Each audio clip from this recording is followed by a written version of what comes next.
Okay, Mr. Preparata, thanks very much for having a chat with us here today and for coming on and taking the time to say hello. My pleasure. Thank you for chatting with me. So my understanding is you're in Italy at the present time. Is that correct? Yes. I've come back to Italy after a number of years in the States, and yeah, I'm here in central Italy for the time being. Yes, I am. And how does it feel to be back home, as it were? I understand that's your Yeah. mother country, as it were. Is it? Do you feel more at home there, or do you feel? Is it good to be there? Yes. I have to say it's charming. I'm from Rome, which is a mess of a town right now. So we relocated to Umbria, which is absolutely lovely, and all things considered, and considered pressure and some kind of the economic complaints and so on and so forth. Yeah, I'm happy. I was in Los Angeles in these past years, and it's just unbearable and impossible to live in that place if you're not a gazillionaire. So I'd gone back there because I had spent a kind of a heady decade there at the time I was doing my doctoral degree in the 90s, which was a great time. So I kept this kind of romanticized memory of the City of Angels, but it's been completely transformed, and as they say now, it's the garrison state, and it's turned into as I was saying, a metropolis for millionaires, and it was just impossible. I was teaching high school and middle school, and it was just it's just a learning experience, something new for me, but it was atrocious on many other respects, and so I'm happy to be back here. It's I'm breathing more freely, so to speak. So we'll see what happens. We'll see what comes next, because Italy is still completely a colony of the States. So, there's like really no true escape, but we'll see how things go, But just as a quick perusal of your bio, like you're a university lecturer, you're an academic, you're a researcher, Right. you're a man with a serious mind, you're a writer. You have an in-depth awareness and understanding, curiosity, appetite for knowledge about the world around you. Does that come with a kind of a price tag as such? Do you find you have to switch that off at times, or is it a gift, or how, do you have any sense outside of yourself of how that has interplayed, has created in your life as such? Well, yeah, it's a huge question. I have traveled in the world in the establishment at decent levels. I mean, but at a certain, decent high level, so to get a glimpse into how the machine works. But just to make a long story short, with the publication of this book on Hitler, that kind of got me expelled from American academia. So after that was kind of a roller coaster, where I managed to do other things and survive with smaller gigs. And then I had another stint with the Vatican, where it didn't go well there either. And so in the end, after all of these experiences, that I had, also as a Fulbright scholar in the Middle East, I did a bunch of things, but all in all, it just came to a point where I could not survive in that system for a long time. So in the end, I just decided to go solo, and this is where I'm at right now. So I'm just decided just to take chances, and I got mouths to feed, but and so create my own label in the publishing house and just publish my own stuff and see and take it from there. And luckily, we'll be able to do something. And in that regard, I'm happy to connect. I've been talking to folks in Australia. Really happy to hear from you in Ireland, and it's about time. And I think we're very fragmented, and it's good that we started to create a worldwide movement for just looking in a different direction to see how to overcome this kind of lifestyle and this kind of system we have. And the closest analogy I can draw is that I've been studying a lot of insect life and social insects, and especially the family of dulotic ants, which are slave-making ants. And I've discovered some extraordinary things. It seems like most of our templates for social organization are drawn from the insect world. And I think that a lot of the stress and the notion of freedom and all the things that do not work in the ways some of us want to reform them comes from the fact that we want to escape a life in this mechanized hive in which they're constricting us ever more violently with turns of the screws, and you can see the main one, which was imparted lately, was 9/11. It was a gigantic Netflix series. It was on Bogus, and I wrote a tract about this, and I'm really happy about it. It's really short, and I'll put it out shortly.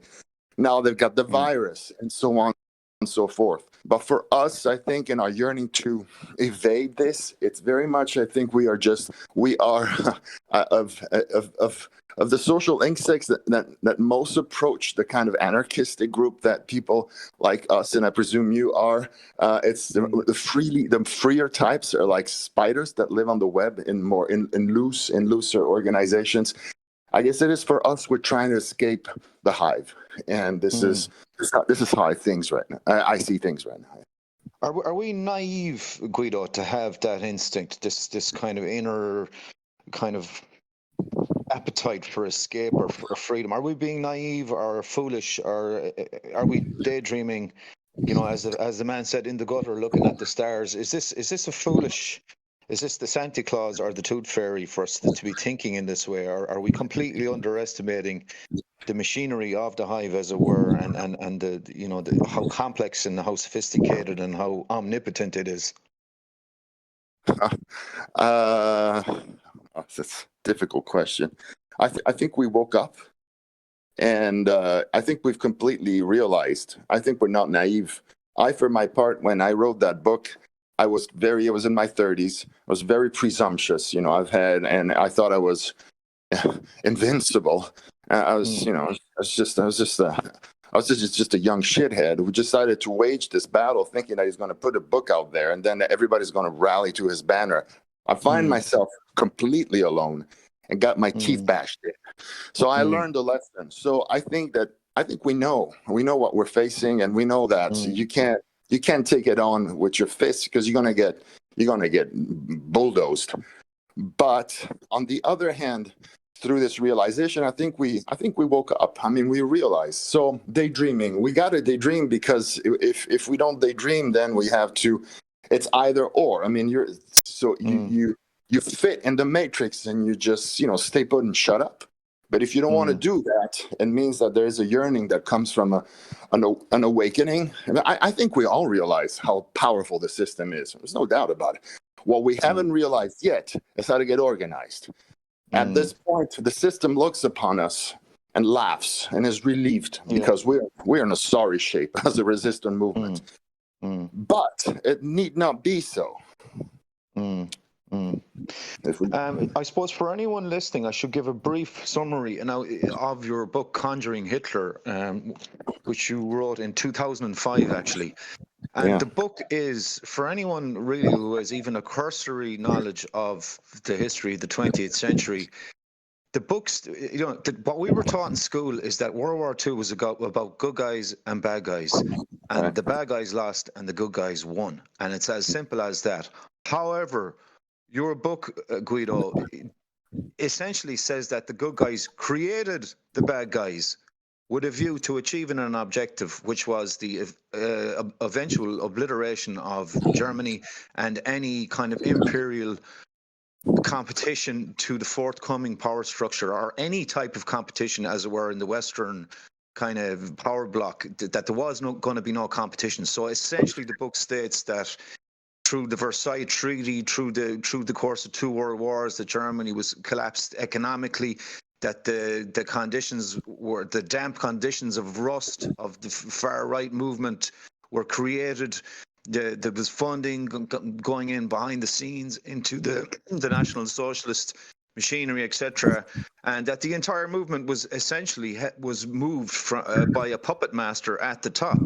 And the stage was set. The master chess player was moving both the white and the black pieces, and the Hitler and his the senior management, or were essentially the useful idiots of this hidden hand. So it's a very Machiavellian, very, very dark sort of exploration of a power strategy thinking, and I think it leaves one. I mean, at times I had to close that book and just put it down because it was too much, you know.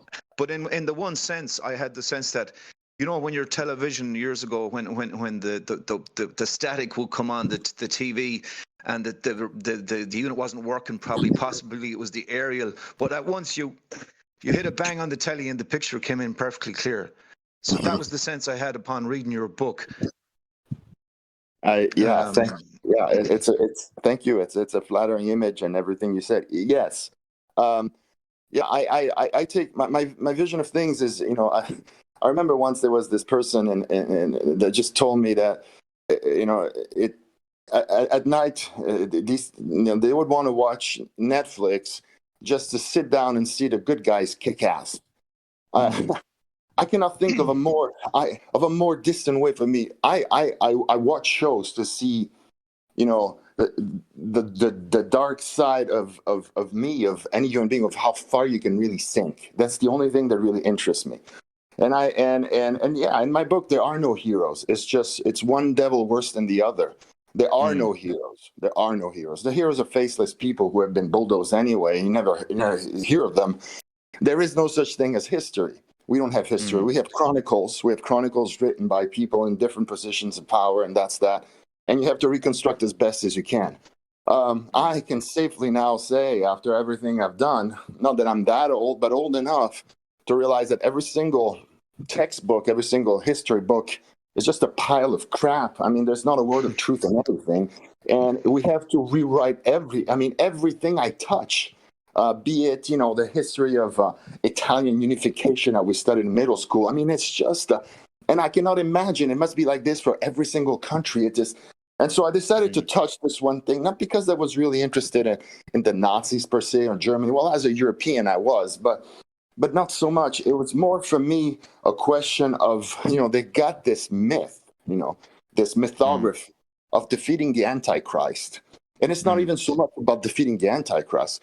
The message that the Anglo-American Commonwealth sends us through this Vulgate, this piece of mythography, is that remember always that we defeated the Antichrist. And what this means is that we are the legions of God. And I think you're the legions of God. And how did you top it all off? You know, with a couple of nuclear bombs. And I'm not sure it was the Antichrist here. I see the Antichrist everywhere. So in light of this, for me, these are the questions. And again, if you see societies and culture as beehives or termitaries and anthills, you realize that most of it is just stories they tell about, you know, these patriotic mythographies and legends. It's all constructions in the end. You know, as we all know, constructions, sure, there are things such as language and Morse and musical influences. There is something out there. But on top of all of this has been distorted and creating all sorts of sense of belonging, which are really artificial, which are mostly keyed off a generalized worship of violence, which is the only thing that I see, and the only language that people speak in the hive, and the only idiom of power is an endless ode to violence. Which doesn't have to be brutality. It can be exercised in a variety of other ways, as we know, all sorts of psychologically and so on. And it's that I would like to fight. And so that book is very much directed to that. And you say, well, it's too much. But yeah, I mean, this is what we, you know, when I watch a movie, when I read a book, I'm not really interested in siding with the good guys, as I said before. I just want to see how deep the monstrosity that we as human beings are capable of runs. That's what really grabs me. And this is what I try to eviscerate and study and then analyze best of my abilities, you know.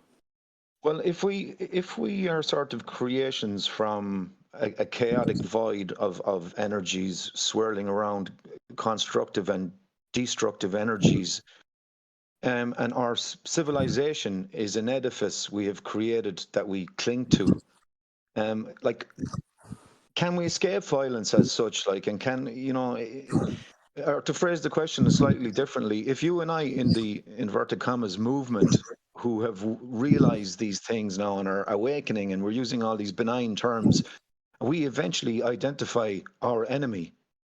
and we are by this point boiling with hatred against our enemy and all the horrors they have put us through. And when the time comes, we strike with extreme prejudice. And we wake up in the morning and look in the mirror and realize that we've become them. Yeah, that's so a very good how can we escape this kind of, or how do you even delineate this? Sure. And oftentimes, yeah, I mean, what you say is deep to the extent that they say, well, I mean, and you too, I mean, you too do not escape from the logic of violence, because all you really are breathing is to take revenge, which is exactly what you say. The anarchistic belief, I think we all share, is that it's not we don't believe that the human being is essentially a good thing, but a lot of the nasty stuff that he actually does comes also from the conditions in which you put him to live. And so we are somehow believing and hoping that if you could actually change the space in which we live and grow up, we can minimize the violence. So it's very much when people say, well, that's all social engineering, utopian. But not really. It's that we still have not hit on the right way of doing it, but this is what we want. If we could create the conditions at the beginning whereby we could live in a harmonious situation where we don't need to tear at each other, can that be done? And I'm absolutely convinced that it can be done. But as I said, as a movement, we have yet to get coordinated and figure it out exactly, because we have not. And as we still fail to enact it, conservatives will say, well, you'll never be able to do it. It's been attempted 1 million times. Every one of these attempts is linked to the life of its inventor, and as soon as he or she dies, it just goes to nothing. And human nature being what it is, shut the hell up and just toe the line, and that's that. We've heard that every day. But I don't think it's true. But we're still struggling to get to that point. So that's why I still, there's work to be done. But I believe in that we can, with some changes, we can. Okay, I mean, to revisit the kind of concept in the book, like it was a sort of a study of warfare, sort of in a postmodern sense, if you will, in that, we look past the good guy, bad guy narrative, and it was into this arena of almost like a creative vortex of images, visions, characters, scenarios that were very much sort of at the end of the orchestrator's baton, if you will, the conductor's baton of the orchestra, rather. So it, in a sense, our own war, if you will, to use the term in the ironic sense, given that perhaps peace is our objective, or some new idea of a new society or arrangement of how we live as human beings. Are we at a new conflict, a new type of conflict, in a sense, which doesn't utilize bombs or bullets or violence in the traditional sense, but rather we're attacking an edifice? Attack I use in a kind of advisory sense. We're attacking an edifice by virtue of how we think. And as you mentioned there a while ago, most of your history books, you've had to throw them out.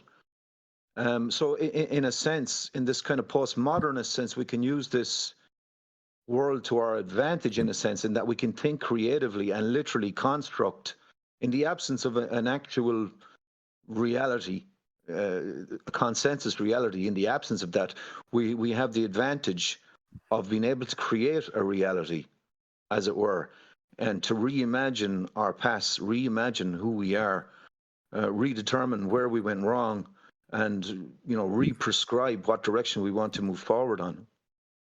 Yeah. I think for that alone, it's tremendously exciting. The only thing that sometimes, when I talk to friends and they say, the only thing that we wary of, that there's to be afraid of, is that when you're going to redesign things, and also economically, right? When you're going to take some resources, you would want to try to take some resources back. There is a class there's the elite is parasitical by nature. This is what they do. and they extract resources from us through what I see as three main conduits. One of them is energy, the other one is health, and the third one is money. And if you touch any of these three, it's like electric wire. They're going to bite back. So the question is, can it be done? And there's this term from entomology that I've just learned by reading these books, which is called parabiosis, which is a system whereby certain ants, to defend themselves from the predatory parasitical ants, manage to create a nest in the vicinity of the other nest, but manage to live without being seen, kind of an under the radar thing.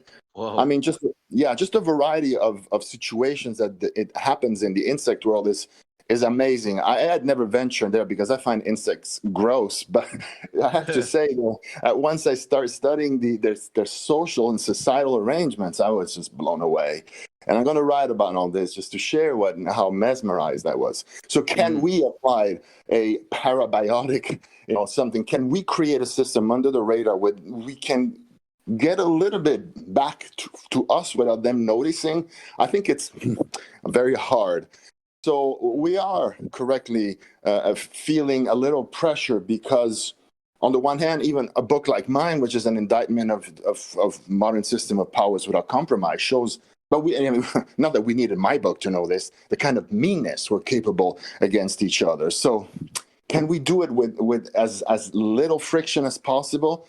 I would hope so. But this is the time not to speculate. This is the time to, have a Congress and convene and just get all there together and thrash it out to see how to do it.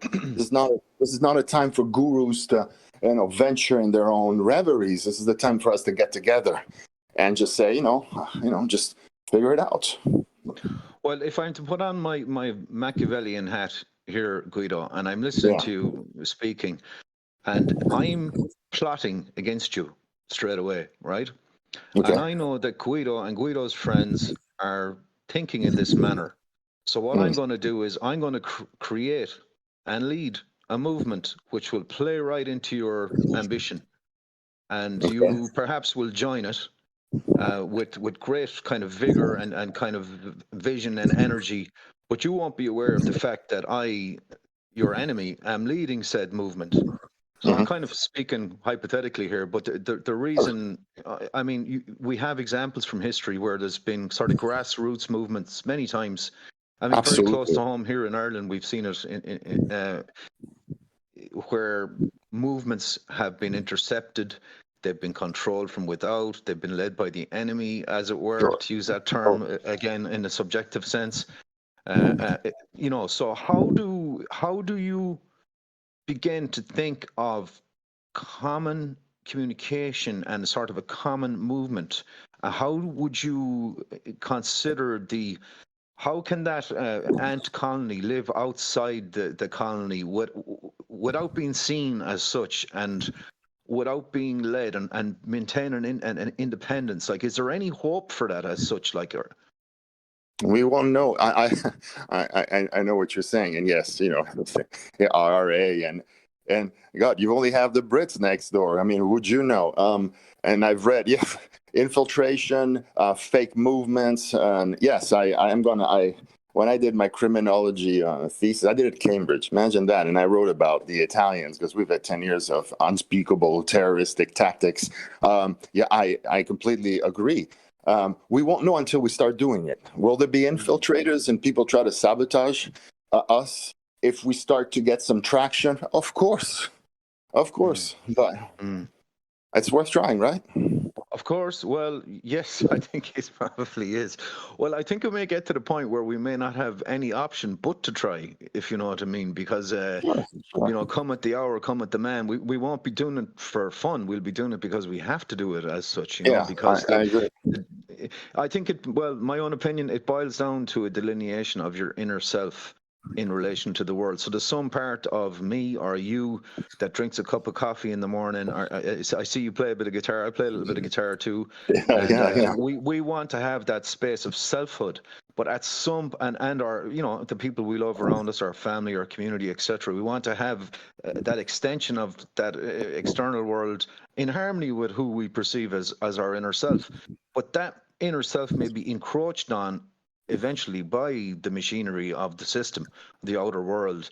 And it may impinge, I think, on our inner sense of self-freedom, or the vision we have of that freedom. So at that point, it becomes, well, now I have to, I have to do something. I have to talk to somebody.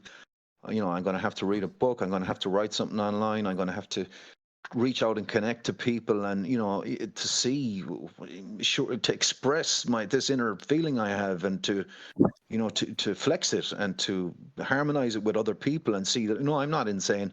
There's another guy over there who thinks like I think, or there's a lady here, she thinks like I think, and we have this commonality, and perhaps we don't have even the words to fully express it, but it seems to be some resonance within us that just harmonizes, and so I think that where the expression, where that will is there, to use the word, there is room for the flowering, the nurturing, the planting of the seed, etc., and that it is a natural force. I mean, we spoke about a natural force there a while ago in the conversation, the use of the term violence or the destructive aspects of nature.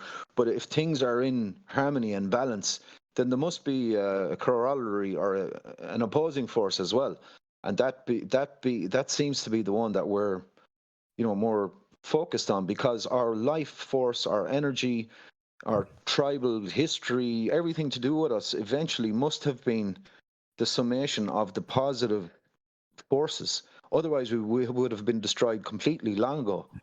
So I I think agree. that the final balance in nature really is the outcome of the positive over the negative. Even if it's to a 1% advantage, it at some point must break through. The seed must grow. I think. I agree. I agree. I completely agree. So, down the line, we're just a quick question for you, right?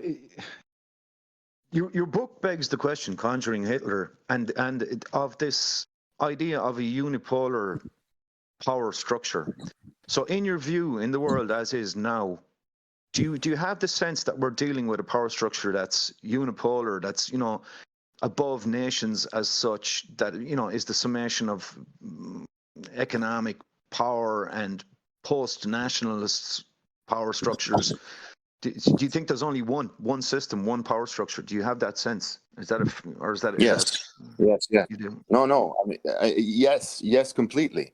I mean, but it's not like supranational. It's an Anglo-American. It's what George Orwell calls Oceania. It's a British. The Americans have been at pupils. Yeah, it's their time. It's their in cosmic history. These centuries are theirs. They're in charge. Everybody speaks English. I speak in English to my Spanish friends, and we have imagine that, but we do. So it's a fact. This is their time. They're in charge. This is theirs. And as I've argued in my 9/11 tract, geopolitics is dead. Geopolitics died in 1945.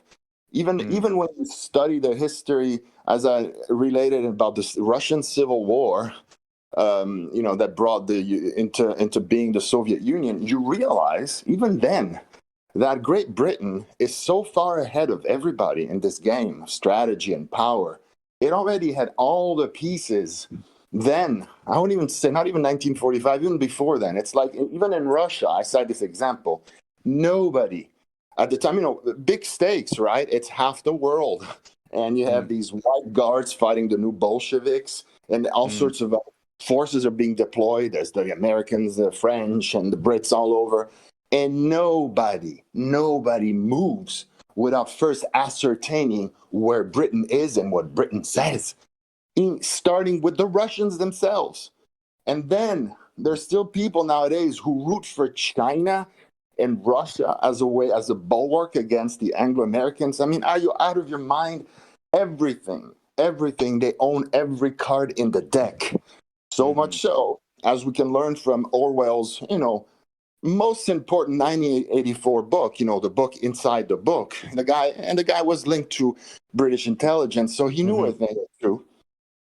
Everything ever since, but even before then, since when you own everything, but you got to keep power, then and as Orwell says, the point is a battle for labor. That's the only war there is. And the key is to spend and dissipate the surplus in phony war games so as not to make everybody rich. And that's exactly what they've been doing. So they've been the first Cold War. Now we have a reboot of that. And they all play. So they got to invent. They got to produce these shows because they got to dissipate and shoot in the air stuff they don't want to share because they want to keep themselves there. And this big geo-Hollywood, as I call it, is an integral component of this game. They need it. But it's all show. There's nothing behind it. And or there are certain games, as I explained in the one on 9/11, was a story about it was about getting the heroin proceeds of heroin back and convey them back to Wall Street. I'll tell that story.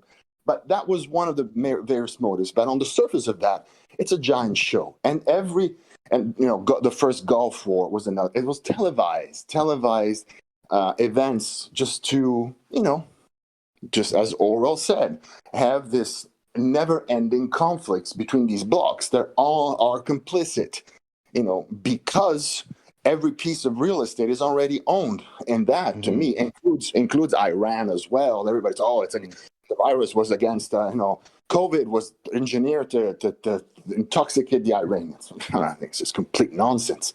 Everything is a prop, everything is a setting, and everything is a giant spectacle. And so, and like British strategy coupled with American Hollywood and knack for spectacular setups at which they excel is the political reality in which we live right now at a certain level of perception and so on and so forth. That's another dimension of it. There's a kind of a train of thought I've had in thinking and talking to certain people and friends of mine, etc., that the British, you said everything's a prop, everything's a circus, but this idea is that even Britain and America as such, as state entities or as imperial entities, by that I mean their governments, their military, their civil society, their structures, etc., are themselves the agents of a hidden hand, of a hidden organization. And I know it gets deep into the conspiracy sort of stuff, but do you have the sense that really there's a senior management here somewhere in all this, and that they are hyper above and independent of national entities as we may know them in the normative sense? Well, I mean, I'm not in the least afraid of saying of taking the conspiracy route. I consider myself a prince of conspiracy theory, and that's the only way to look at things. So no problem with that. Ironic term there, the prince, that you would pick that. Absolutely, the Machiavellian.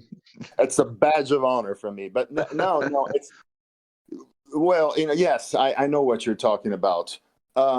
Sure, the governments are all just Trump, Biden, and that's part of the theater, and it counts for nothing. I mean, there'd be a lot to say about what Trump was for instance, but it doesn't belong to this discussion. But whatever, is there a higher elite? No, for me, no. I mean, for me, it's the highest elites. They're in London, and they got their lieutenants in D.C.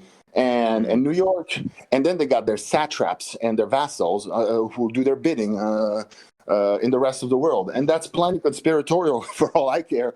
I mean, is there something higher, which is not even with any kind of British imprint? I don't think so, because everything that we have smacks of a very particular way of handling things, which is traditionally what the Brits are known for. The divide and conquer, the use of finance, this very maritime way of thinking as an empire, this hostility to Europe and to, So for me, that's it. Then can we argue that there is a higher level? We may. Does it help me in the analysis? Not that much. I'm been more interested in understanding some of the mechanisms with which they brainwash or suggest, or this soft power and things like that interest me a lot more. Get to do people what they don't want to do without using force. Other things at which their psychiatrists excel and have done, I think, research for at least 60, 70 years, of which we know virtually nothing.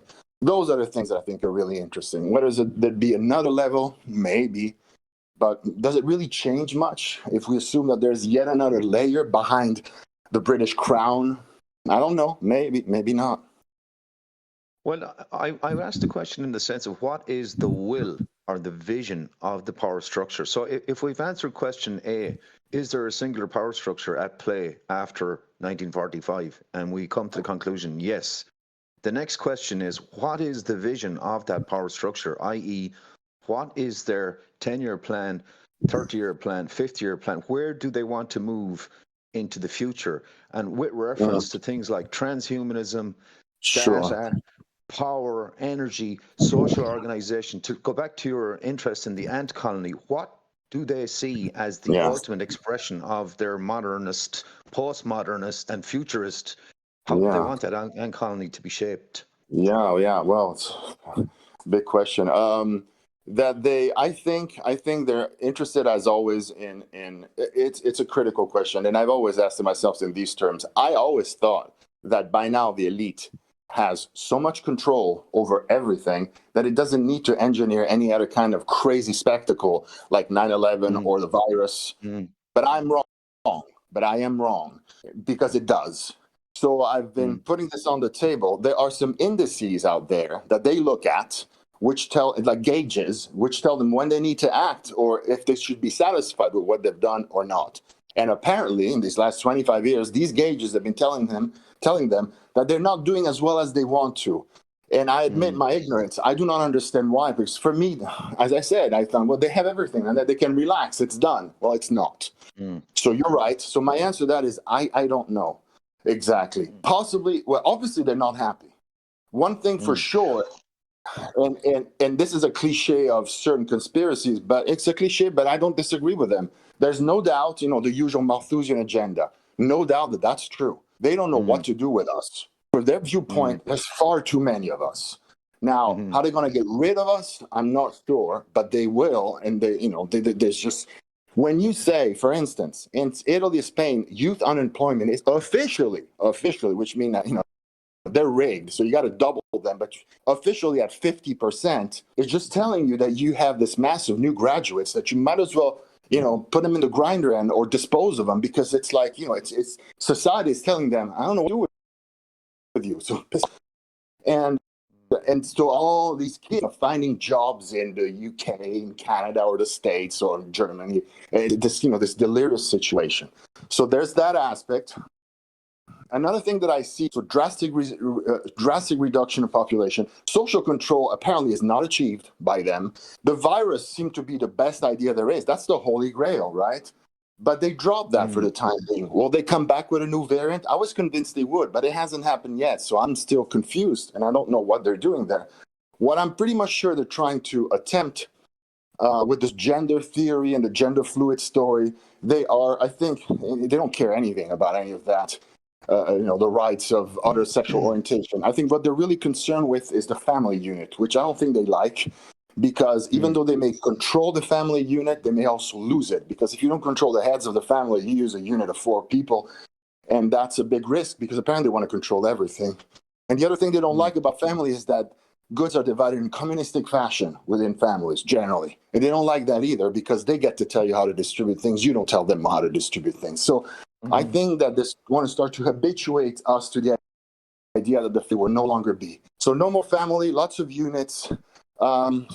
We are sexually very, very, very malleable. And in the world of termites, there is apparently, for the worker caste, they have a method of determining the gender. So I see a desire of reducing us in numbers and insectify life so that they can have apparently complete control, because they do not have that yet.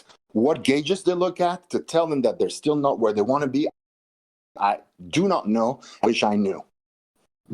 Well, is it reasonable to infer, right, on the gauges question, that given that we have an app and a computer program for basically, for everything we want to do, that when you're dealing with the variables of social order and of family unit, if you have enough data input to give you very good indication of those variables, that you can literally create a program or a computer app or an artificial intelligence informed app / master program that may give you a printout on the screen, as it were. Guido, you're not doing very well on the family control thing.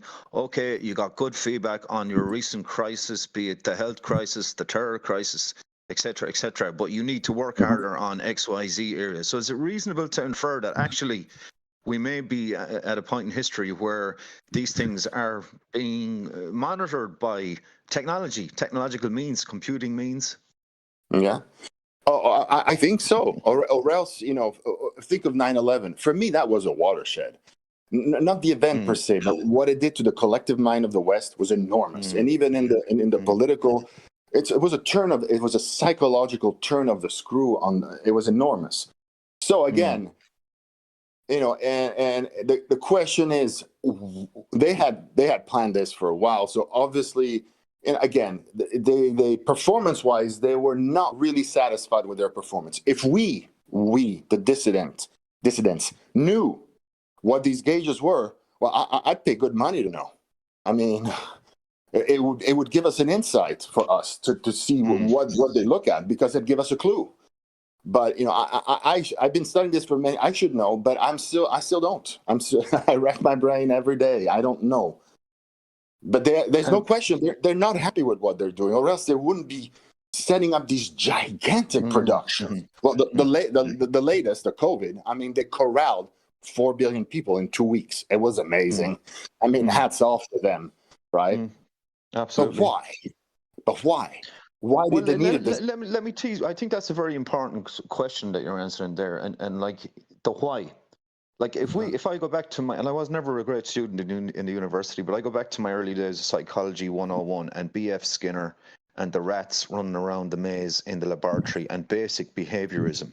So you've made a couple of points there. The circus, the vast circus. The circus, you need an audience for your circus. You need the collective mind. To have you're playing guitar there, Guido, to get your number one hit. You will need a certain amount of percentage of your audience to think that your song is great. So you're penetrating this collective consciousness all the time. And very much like the sheepdog barks at the sheep, there's only one dog, but he knows that they all think together and that they will herd together and move together at the perception of his bark and the danger inferred by the potential of getting bitten by the dog. So in my kind of understanding, all of these, as you say, circus events are inputs into collective behavior, and they are shaping the movement and analyzing the effectiveness of input vis-a-vis output. And it's that simple. But the amount of data that can be monitored in real time is exponentially powerful and exponentially feeds back into what I have the sense is a computer, essentially, in the simplest terms I can put it. But I think they're using this. I have no doubt that they use powerful algorithms and that they invest huge resource in this, because it's too important. But think of this: you're mentioning music, right? So two things. What makes a video go viral? One question that always puzzled me. Like a couple of imbeciles like breaking eggs on their heads in some random place in the States, and after a while gets like 25 million views. That's one aspect. Second one, make your song number one. And I remember as I was watching some old reruns of MTV in the 90s. I don't know if you remember those days. And days of grunge and all that. And I had this carousel of, I had this unchaining before me. I mean, dozens of bands and videos and of bands that have just lasted a week. It's not that everything that they put on MTV actually made it. So on the one hand, there is bombardment, in order to get to the top, if you want to rock, it takes a while. Very few people make it into the select few who get to be aired on the radio or go. And so that's already a big hurdle. But once you're there, it's not guaranteed that the crowd is going to like you. So for as conspiratorial I want to be and think, because I listen to the radio in the States and it's so saying 4 songs of whatever coast you are. Four composers in all of the United States. I mean, you got to be kidding me. No. So what makes those four go in there, and what makes the crowd latch on to any of those and make these people gigantic? So it's not just the bombardment and the people that are the gatekeepers that allow a certain number of select videos to get there, but there's a response from the crowd too that counts. That's the counter-conspiratorial. Like, you got to know the belly of the beast. But what does that mean? That's just a metaphor. So, it's another problem of collective dynamics, which I haven't solved in my head. Well, can I just offer to you, like, if I create the apparent image to you that such a band, for example, to use the example, is doing really well and they're a brilliant band and they have millions and millions of likes on their videos, etc., but I've merely just created those statistics. They're fake, absolutely fake. But I'm selling you hype. So that, there's some aspect that you are literally. You start with something that you pulled out of the chaos magic bag that is just myth, literal myth. No more than what you said earlier on the phone call, that your history books are myth, but they work because you say they're real and you create the hysteria around them, and it's like you start to roll the snowball down the hill. Initially, there's nothing or very little at all, but it gathers momentum. And there's some aspect. I think there's some aspect around this. A lot of these episodes whereby you create an initial apparent hype and hysteria, and after that, the ember grows to a flame, and there's a natural attraction to it. Energy creates energy. You started. It's an act of magic, actually, because you started with a nothingness, and it created. You must be right, because that's the way it works. And now I don't want to say something blasphemous here, but I don't know, maybe is that what happened with Elton John? I don't know. It's like, but you know what I mean? 300 million records. I mean, well, I mean, I've totally. I mean, look at it. That's the way to market. That's business. If somebody tells you it's good, it's good. Everyone else thinks it's good. Why don't you think it's good? Maybe there's a commonality. Yeah. I guess that's why some of us, then we're watching MTV and somebody goes, turn down that crap for the love of God, and others, and well, shut up. That's actually good stuff. I guess it all comes from there, right? But then we have to understand what types. And this is another very important thing. And I was reading this work by this CIA psychiatrist, Gittinger, or, the population is divided in types. There are not that many types. And so obviously there must be record with that too. So they know what types and how to manipulate them, and that's also very interesting. But yeah, I'm sure it's that act of snowballing magic. It is what must be happening. But you made a very interesting kind of point there a while ago around them being not happy, that the gauges are showing that things aren't going so well and you need to work harder, etc., etc. So that begs the question: what would constitute happiness for the power structure, which then seems to infer that there is an objective. And if there's an objective, then there is a raison d'etre, there's a culture, and there is something there that is really pointed. As you said a while ago, like, Guido, if I had all the power in the world, I'd be sitting back on my arse here in Ireland, drinking coffee. I might go for a pint tonight. I certainly wouldn't be going to work in the morning. If anyone told me what to do, I'd tell them, feck off. I'm not talking to you. I run the world now, and just leave me alone. I'm enjoying the rest of my days. And precisely, these people don't seem to be sitting on their laurels, right? They're not sitting on their ass going, "We've arrived. We're after 1945. We got rid of any enemies, and we're just going to sit back and relax." There seems to be a pointed maneuvering, directed. Now, this leads to one of two.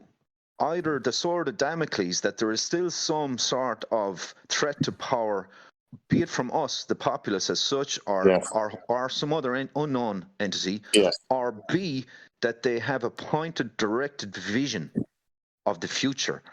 No more than when they had in the late 19th century, as you pointed out in your book. There was a deep concern if the powers in Central Europe allied with the powers in the Tsarist, the then Russian geographical landmass, that whoever would control that landmass would go on to control the world. So they had a vision as such. So is it fair or reasonable to think that there's a vision there? And what if so, what might that entail? Yes. No, I think both things you said. there is something. There were some priests at the Vatican, and not all of what I experienced at the Vatican was bad, and most was bad, but not all. And some priests were telling me they talking about the exact same things. They were telling me, look, there is oh no, they still have a long way to go. In other words, there is something from us. There is some energy from us, as confusedly handled as it may be, that is somehow scratched. Exactly. It's probably what their gauges perceive. There's that. And their plan is, I think, their plan is to get a streamlined control, which is still too chaotic for them right now. It's not as streamlined as they want it to be. Too many people, too much noise, probably, and they want to make it simple. Population is a big aspect of this, and management of resources, of course. But these are trite truths. We know that. But more importantly, the first part, yes, it's coming from us. There's no doubt. What is it exactly? I can't put my finger on it yet.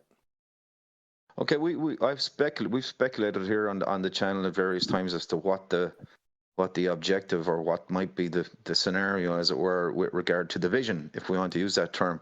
So, and we've gone into all sorts of realms of supposition, and I have to ask you, like, have you on your travels ever encountered, in inverted commas, the occult, or stuff that's borderline science fiction or out there kind of stuff? Have you encountered that stuff? Do you have any truck with it or interest with it, or I'm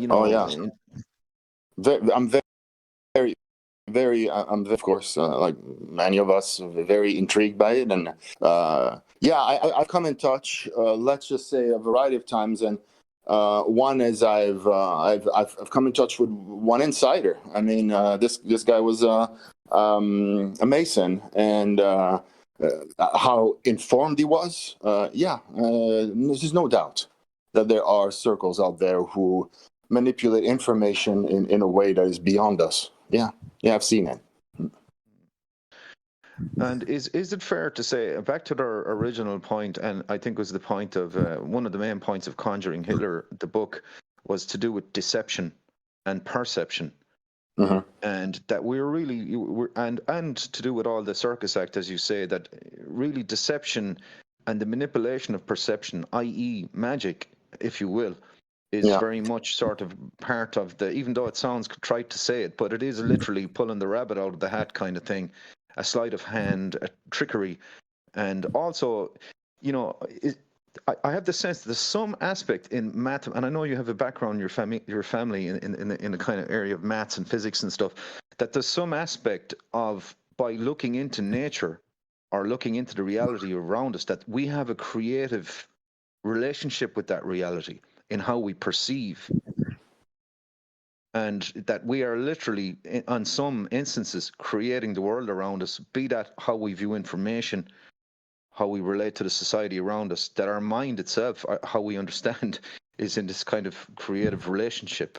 And this poses a strange kind of set of... Have you any insight on that? Or... Well, yeah, I think that we are...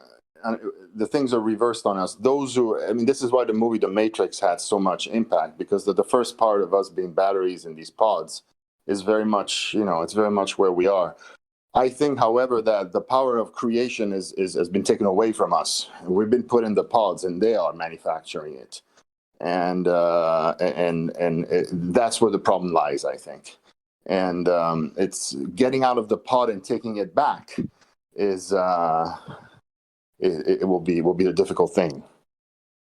So we may arrange ourselves into new states, new groups, new organizations that have different type of texture and borders than was ever previously envisaged. Maybe with this new data age we are in, with this telecommunications, and we'll be able to reimagine ourselves, in a cross-territory sense, or that we'll grow power in this way. And this might be a future for this type of energy, this type of thinking. I think we have to attempt to create the nest, from all the nodes. I think it's great. As anarchistic as I may see things, the fact that we're all from different cultural parts of the world makes it even more strength. And Yeah, I think so. Because despite the different accents, the vision is the same, and that's where the true strength lies. And it's a question now of building those nodes, and we have yet to learn how to do that, and they're not letting us to, because we have most of our lives are occupied with staying afloat. So there's no time to spin anything. As you were saying, I want to nurture myself. I want to play a little guitar. I want to read this. I want to publish that. These are luxuries.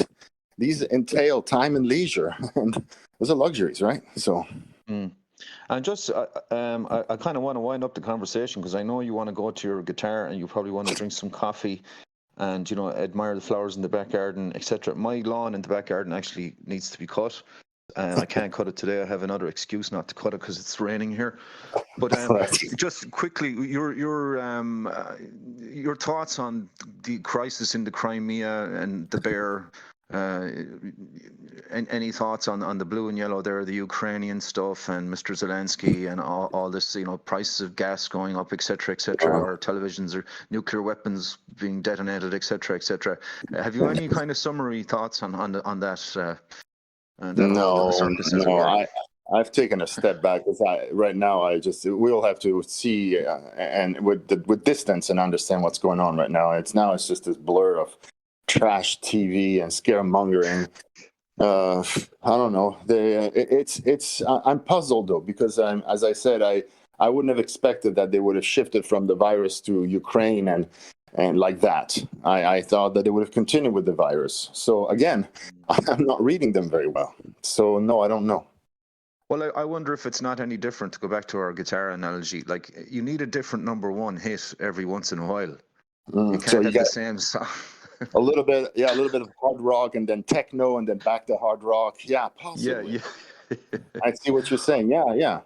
Let's see what they put out next, and God help us. Exactly. Right? Yeah. I hope they go back to grunge, Guido. I could do with another. Like, I was a big grunge fan back in the day. So I know. Yeah, the '90s were so lovely from that viewpoint. I mean, as weird as they were, you could breathe a little bit more freely. Remember, it's because they hadn't. I think so. They hadn't figured out what to do, because the Soviet Union was kind of unraveling, and they hadn't started. And I remember it felt different. But I tell this to people, and they look at me kind of mystified. But I don't know. For me, it was I felt it so strongly, and the change thereafter. But anyway, it was just me. No, totally. I mean, this is the thing we're talking about. It's the zeitgeist thing, and it's the feeling of the age you're in, and the resonance of that time. It changes, and if you're born in this age right now, you're 16, 13, 14, 15 years of age. This is your normality.